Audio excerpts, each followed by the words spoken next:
Hi everyone and welcome. This is Elena, and today I have a simple card that involves no line coloring using Copic markers, and I'm using Sugar Pea Design stamp set Chunky Monkey. It's very adorable, and actually this video is part of a blog hop as a collaboration between Sugar Pea Designs and my sweet petunia, Misty. So I have my stamp set here, and I'm using Nina White cardstock, 80 pound, and I'm using my Minimisty. So I'm just trying to position where I want to, because we'll do some masking when I stamp, where I want the branch and the monkey to be.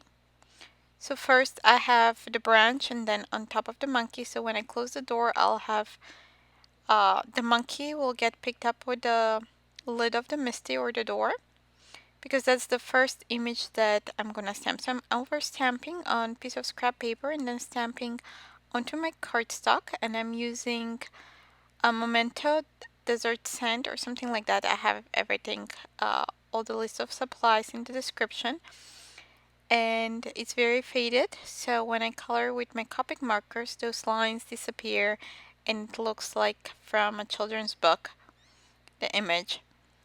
So I will turn on some music and let you watch the coloring process, and then I'll be back in a couple minutes.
Okay, so now I have the monkey colored and I'm just adding details. So I'm using Tombow brush markers and I colored the details on the stamp and stamp directly, and then I'm just adding little shadows using chameleon pencils.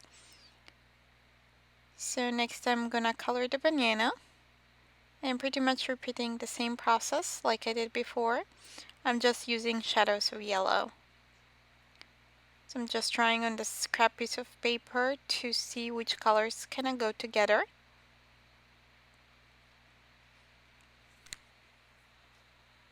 So the banana is almost done. I'm adding a little bit shadow with the chameleon pens. Next I'm making a mask from the Inka Dinka Do masking paper for the monkey, because so we can stamp the branch on top. So I'm just cutting that quickly. Then I'm stamping the monkey on this scrap piece of paper and kind of trying to position everything how I want it to look. So next I'm applying the mask and stamping that. Now I'll go back to coloring and we'll turn on some music.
So now I'm finishing the coloring. I'm just coloring the leaves with 4 shades of green. I'm using both G and YG.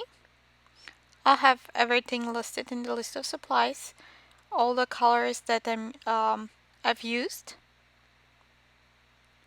So I have a couple more leaves here.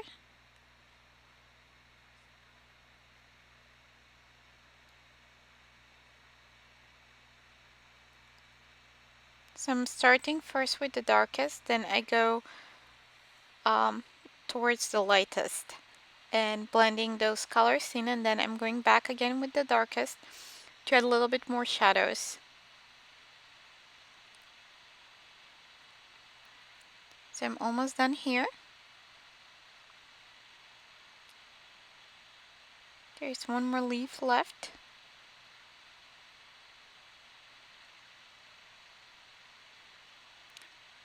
So I'm just adding a little bit shadows with the chameleon pencils actually. So now I'm done and I'm doing the background. I'm using some dotted motion. I'm using BG11, BG10, and BG0000. So I'm just adding where I want the darkest to be and then kind of adding more dots with the BG10, which is a little bit lighter, and then blending everything out with the BG quadruple zero.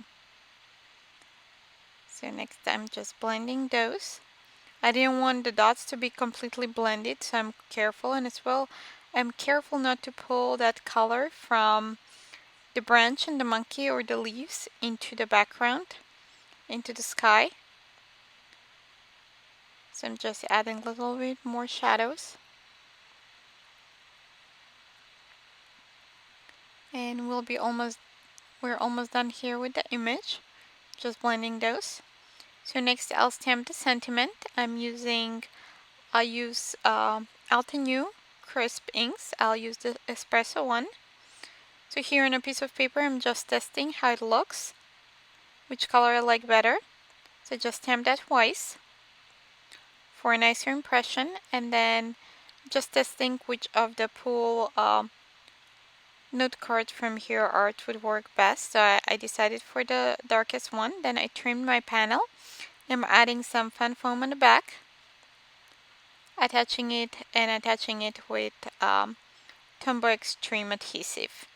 So next I'll just add some sequins for extra interest and my card will be done. And I'm using Ranger Multimatte Medium to adhere the sequins to my card. So this is it. I hope you like it, and I hope that you subscribe to my YouTube channel and visit my blog. Thanks for watching and see you soon.